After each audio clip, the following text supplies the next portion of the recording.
Asamo me do fuma me mo akwa ba me dwumadi yi so mesre na odi acha me say wote me nka ache na me ho mfa me papa na odomfo na dom ene de me ho ye asanso no wasi nkonya etoa adesua so na ene no ye twa ya ni akohwe adesua sonko bi a enka de me kyerɛkyerɛ no enu adua wa na mete internet afidie yi ho na mesanso betie asam sonko bi a enwanwa yi na mesre se tie bi se okristoni eboa na yensua de kakra sate ewo ha aha okay we Mark chapter 16 verses number 17 to 18 the patro mame bram kai quotation we na tie de ho quotation oba be kinkan mesre oso kinkan bia fatu adwe ho fa wa adwe toto ho na tie se sabio sabitafra e make sense and say make sense e make sense because musi Jesus ye nyankopon ba na nyankopon ba pa e be kasa asem we dia and dem hu sa nyankopon kro no sa nyankopon ba no mi hu no enu ni kai Mark chapter 16 verse 17 to 18 kai 17 kai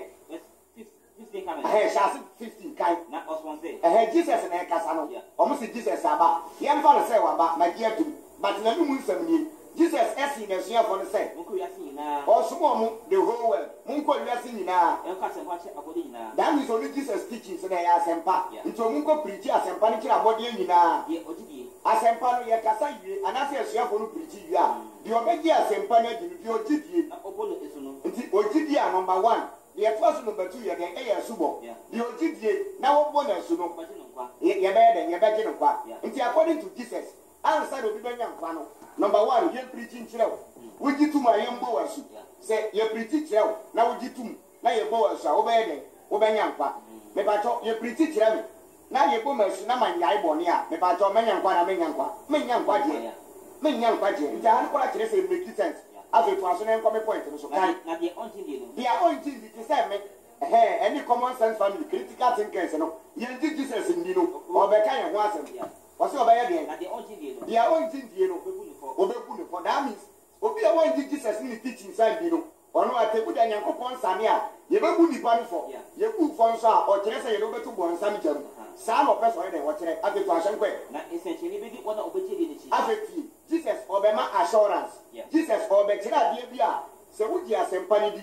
You power shoe. Not Sabi, Obanyan Qua. Obetra, they are Obanyan physically. That was as so. Nti ahani kirese wuji Jesus ntiekire tumwa se wuwu wia obenya nkwa wunya wia obenya mfaso wa asase so obetere mfaso kro no me betere o se dia Jesus ba beka no dem make sense african yenkwe na dimu na onu Jesus dimu obetu ahonbone aha em se no na yesi asofo oye no obetu ahonbone ti so bi wo bayi a wo bom paye bayi ni beden bayi ni meko na I wonder Jesus say obi obeji na edi no sebi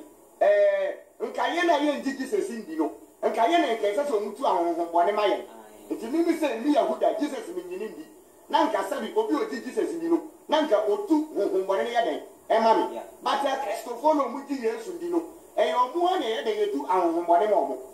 woji Jesus bi a nka ni kwansa honhombone nya access to you nka ni kwansa honhombone sabet na wo mu but ende kwaso dem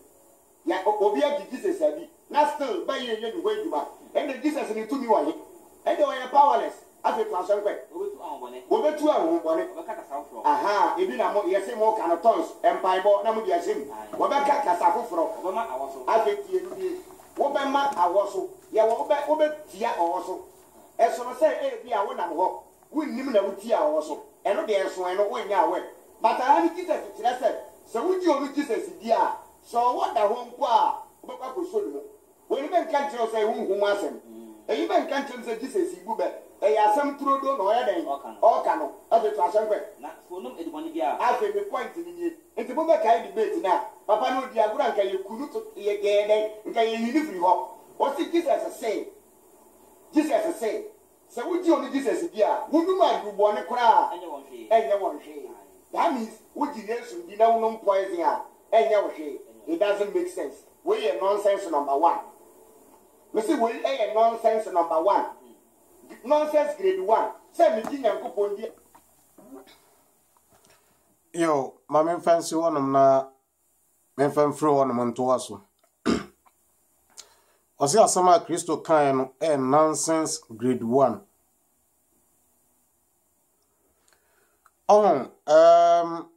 orofo de atia na se babia aboa ne gina no ehọ na ne bagina we ye common sense family it has been detected onua Abraham ben Moshe eda no omo na ekasai na we ne nye wo mu leader no ben Moshe na mu we ye ne nkwala wotete wo mu edi jaze babia aboa ne gina no ehọ na ne bagina na meka ne jaze de ewo panyin ni mu no santete na na ode ama nkwala no ana mena wo kama mpese adesua we meka bi fi se ma kire ne mre bi atwam ansana sa abusua kuo we epia beka se Kristo sum ne yehunu enya papa fi se ntiase enim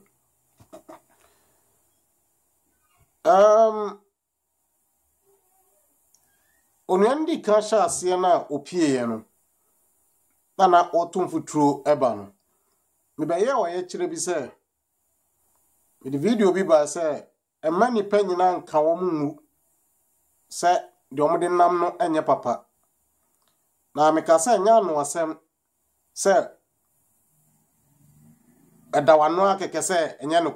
kre e wo bra oni proof bia enu ntini enya wo mu ma me kire wo asomafo ne yedom kogu afiase na ebra yatoto ma no panyin bi Gamaria esorika se yenya wo mu se frinyame a ebegina emfrinyame a enyina na de meka ne se enya atem didie na de mabehuni mede wonua na chi na na motum na de sua mu abehu ade bi babi biara na quotation bi ehya Kristo sum kena no na kwabatra nti otutum ohwirihwisi fise mebeka se o kan se obi ko Kristo honum se wonya dan na wonya dankwa wanka so onkobo asu emo ka se onkodi Mose mra ne so me na wa kire na nsen ya ese ebredodo a Kristo ni etiase no na Kristo sum ni ho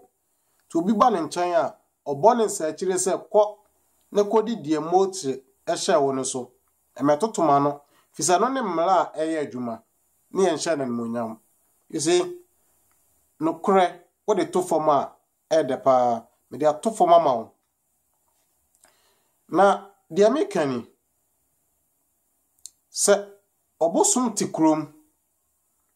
na waso obaye nhwe ha amakro na saya esaya eka no ebo pete akakra beka no eti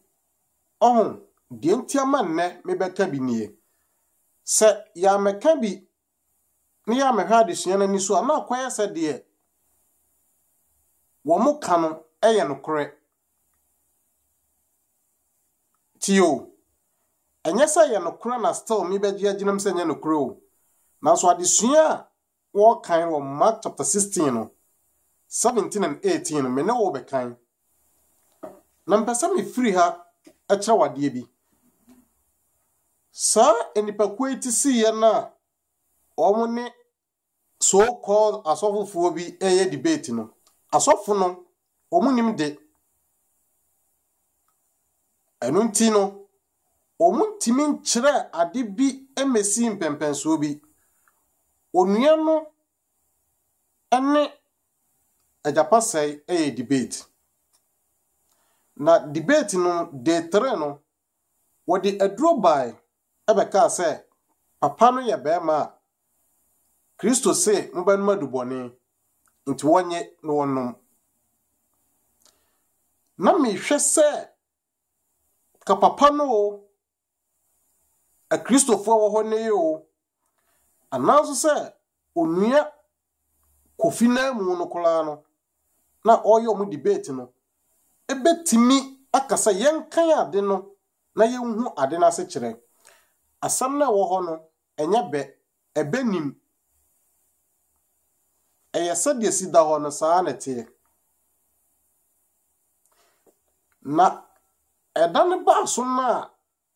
debate ɛnkɔba sɛ yɛ judge na yɛ hu sɛ wei ne di first na wei na wei eti onua no yɛ video foforo bi a no wɔde aba mu sɛ ɔsɔfo bi antime me the whole Ghana the whole Africa na me sɔfo bi mu kura no me de Bible gwa no ma wɔyɛ study na wɔka fɔfɔ so nti enipa wo ɔman no mu nnɛ no nso no ɛyɛ akɔsa dodo na dwen ekodi sɛ oh ɛne no kuro hwɛ ne nsam ablabo mu nsam ne de ɛkɔ so a ɛwɔ sɛ nipa yɛsɔre ne yɛbɔ yɛ homɔden no ɛyɛ no korɛ na mom wode ba Kristo sum mu a New Testament ni mu no me se ne nsam a wɔka no wo hwirihwiri si come on are you trying to tell me say Abraham ben Moshe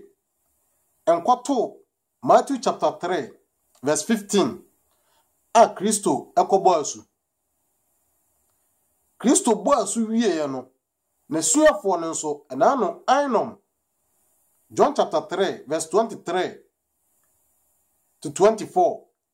na asuasu a wo kro bi a efra no ainom ombeduru ho no na suafo ne bo asu asu bo kro na no Kristo sum sha ase nipa yenya wo no Acts chapter 2 no ye bo mo su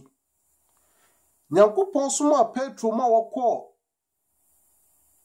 Cornelius fie ewa bla Cornelius sum say ye nkofre no free Yopa mla no obaye no ebewi asubo eso ka se wo bi kọ Kristo no nya asubo asem memum okaso nkodi Mose mla no so you see wo jampo die me follow no hwe se ka me pe bibia hu se Oma no kure no ensi wonom se okay sei no ewo ho nanso me gina me point no se senti we na ewo ho no enya de a eya adwuma nanso onkosi so no wa jump wo de na se wo gidi ni ye de beya yi no na sa na wo se ba fisa me no yempa de sua ne fi se debate no ebetwa mu no na papa na anu aduro no enu na enu adua wa meseme kope bibia ti a mehu nkola ya de bia ya tworo ase se Abraham ben Moshe atreni ne nkola no ama mo nso obo adwuma ana mekotie ya wono so asa kofa the same Mark chapter 16 no verse 17-18 na wo mu wura no ne Ejapa said ye debate na obi antimi ankyere mu ho ama ye nyina ya adua mesi pise say na asam ne tie etimi wo ha say me no be kasa afa the nonsense in the mind of the common sense family nsɛmhunu entiasehunu a common sense abusua no omoni akola yi hye adesua na ase no na me hye ase abɔ no wɔse faadwen to ho hwɛ sɛ de Yesu ka no nyansasɛm bi wɔ mu a na unim de ntia ɛwɔ sɛ basa Ghana for a Christopher no enka meya koye se be 90% emete Bible no sa quotation na wokenkan ya nase enu nti na we sole osme yodifo we sole a osme apostle hwan yodifo na hwan apostle ye wo criteria ebem obi abe yodifo ye onyina so a ebe kire se wo apostle hwɛ mamenka wasem ebra Judas Iscariot koyi Yesu maa no ya apostle owufiri mu no kotie Acts chapter 1 se anuanom no eto aba ballot ansa ne yeyi baako apoma na hyem ama asomafo na ba no 12 timese obi a wo ya apostle so wo ya wapon agiman so ya apostle hwan pra so ya hwan mese enya no kore obi ya apostle a etisi wo hia Kristo 1 he said Acts chapter 1 no enhyehyeye omudi gina so yi nipa no Simon Petro beka say anuanom yenhwe nipa no mu enyi nipa mienu a wo mo ka ye ho efri Yohani asubo mu ene ye ni Kristo ni nante ye di ba besi tama ofa no ko soro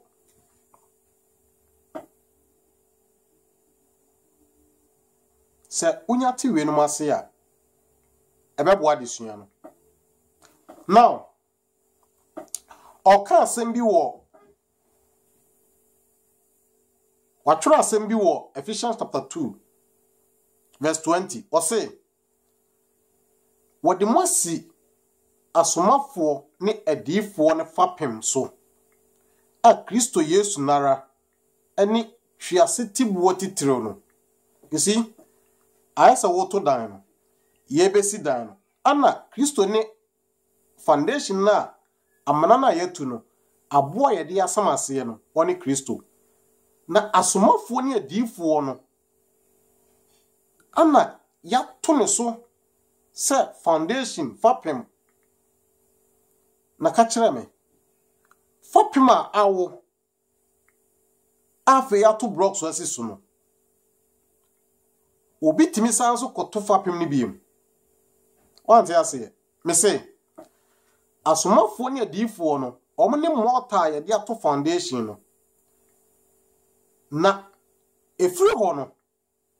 obi biara awurade beje ne se omeyo Kristoni no waya blocks wanya foundation biem ti edni besisi so sa bricks the Acts chapter 2 no asema esi ye no nipa 3000 and over na yenya wo mo no ye de omo sisi so sa blocks ana efiri ho no Acts chapter 2 verse 47 obi biara awurade beso ne nsa se majewo no ni ye waya blocks ni ye na besi dan no so ana yegu so hyehye Kristo sumo dan no ko ti ye nsan konya foundation ni bibiem a woye Ghana ni a wapie se oye osomafo ana wodifo nukuranie opafa mese memedwumadie so onsa beka nokure onuya ya asem okenkai enie Mark chapter 16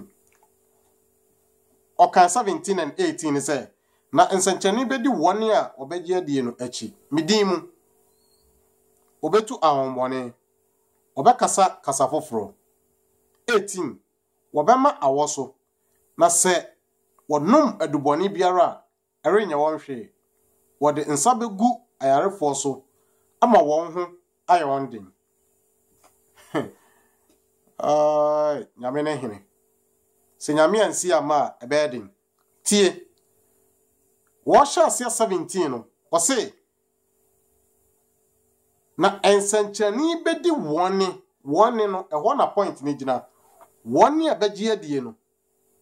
ti won be no ahanya wiasni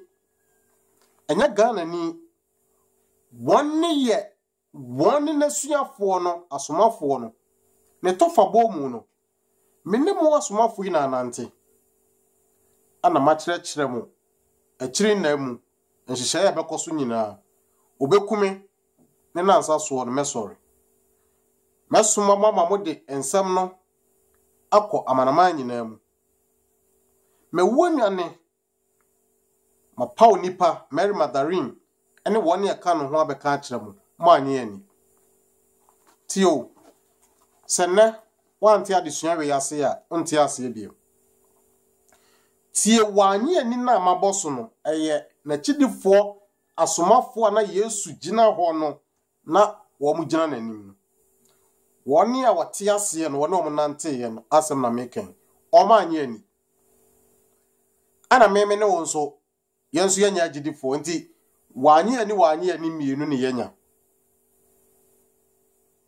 ye no ye obi a yenim no nti yenye ni niye ana na somafo no nso no wo mo nso wo anwane na ye soma ase meka nkire wo mo no wo mu gidi ayera wo ma anye ani tie bit ni ye no ma mienu we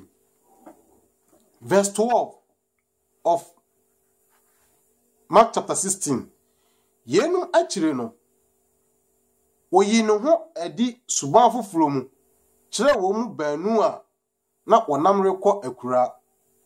na wonso beka kire nkaye no na wanye wonso ani tio esuafo no na se wenya mene na ho enya mene esuafo no ya beka chom se Mary Magdalene beka ye no ana manye ani a ya sasoma nipa foforo bi omukọ akura omso abeka omanye ani ansa na Kristo betwi omanim verse 14 say akire ye aduba ako no aha na Judas Iscariot afiri mokọ wawukọ nti aka 11 akire aduba ako ne ti adidiye no woyi ne hu adi kire won na woka wonanim gia wanye niye no ni won akoma ho wan akoma den ho se wanye woni a ohun no se wasori no anienti yes tie manye ni na meka ne ha no enye ewiase nipa bi o asomafo no ana 16 and 17 17 and 18 isi so ese makama ni mawie se mumu bibeji edi edi asam na ko 15 na ene 17 no ensankyerene bedi mumu dodo a ebeji edi akonechi ensankyerene no wo bie mu se the whole package box no ensankyerene no die wom ni se aduboni na mba no ma enya mo hwe mo be ma wo so na mba ensankyerene mo betutu awonbone on say abrante ne kasa ya na ehwa no dikosi yo na me na me to aso verse 19 and 20 achro wo ma wo ka so mbeje adie no na wo se nya nipa ti hoi enya nipa ti ho nei nemum na somafo no 19 say na afei Awurade Yesu ni won kasa ye akire tobo no msu ansa hwane won na somafo no eti mesesa no aye no na afei Awurade Yesu ni asomafo ne kasa ye akire no ofa wono Yesu no kosoro na okotena Onyankopon nifa na won mesasa sa won na ewa ha no na masaya na won asomafo no wo fliwo kokoka asempa no ma nyina sade Kristo ka se o mo de beko ma nyina no na hwehwe se ema munwie wo twerese mu a awieye no of verse 20 na Awurade ne won yo adwuma nam ensankyerene na wo boss 17 wonom se ensankyerene bedi won ye bekọ achi no nam sansankyerene no so ai ka won no so hye asem no muden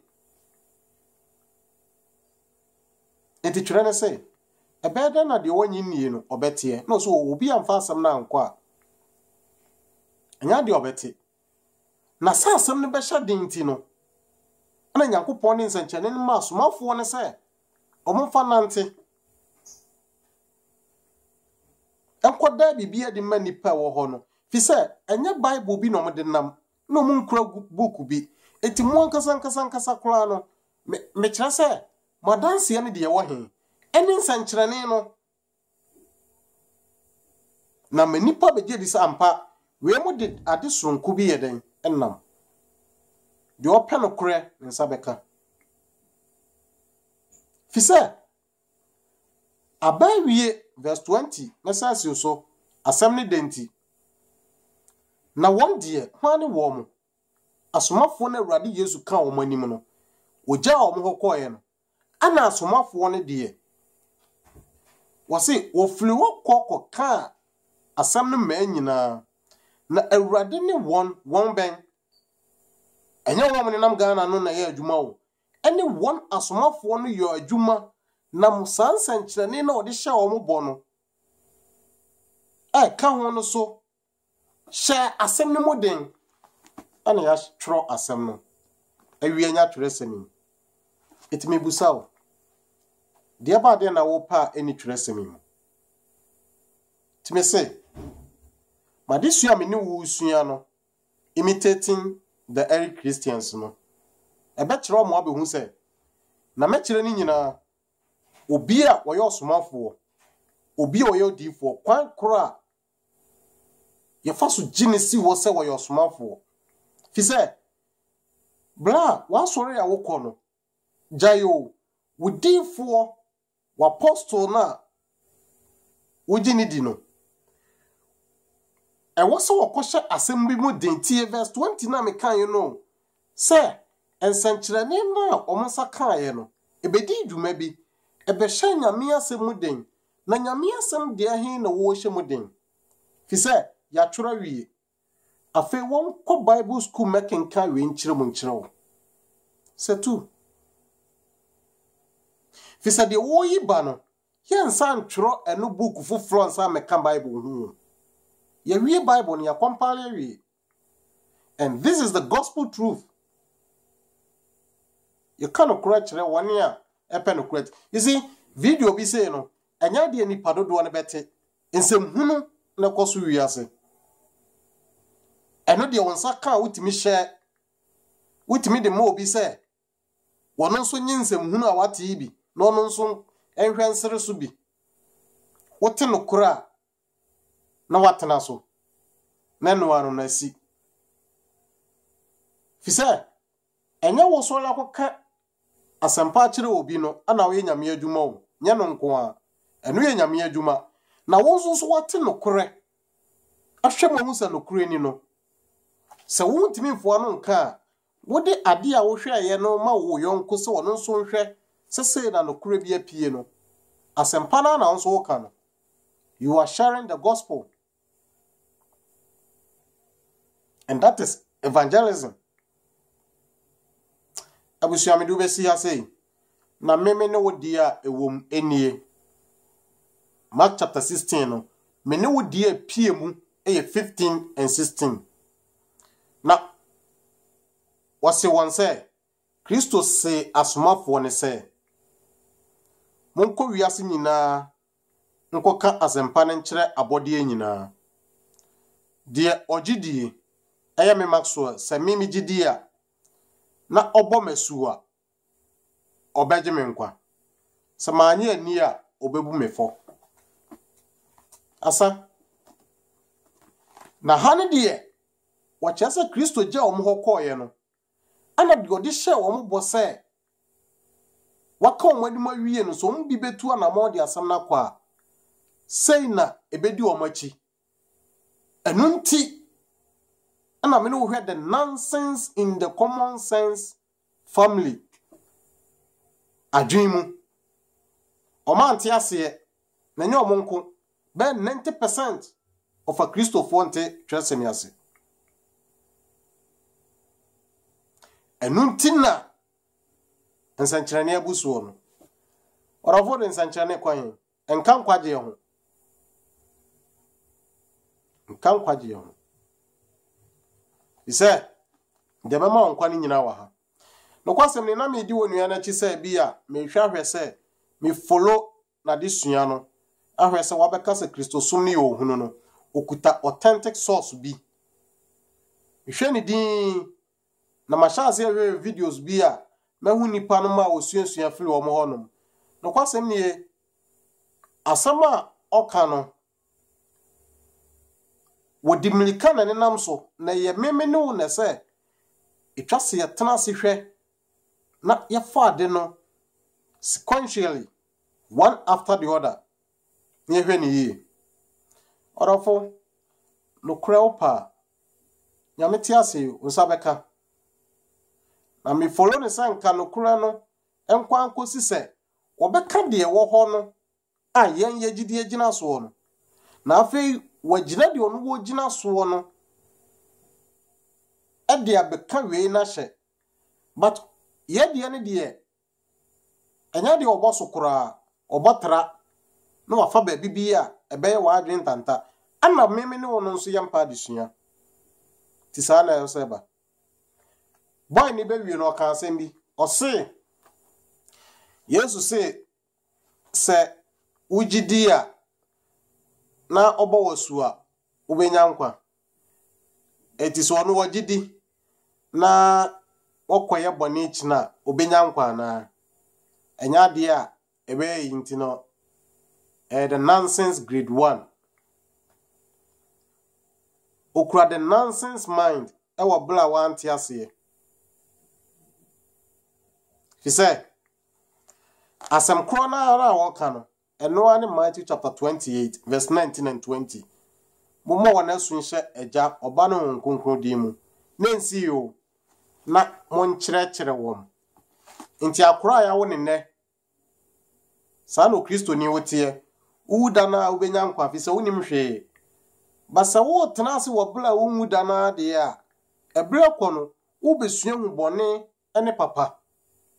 na wo na no wo ya wo akora keto na ukuta free memory na wo system unit no hwe mu so no wo na wo be installation aguso ezakoba se wo de bone na eguso de a edit Kristo suma na ta se enya de obenya mu nkwa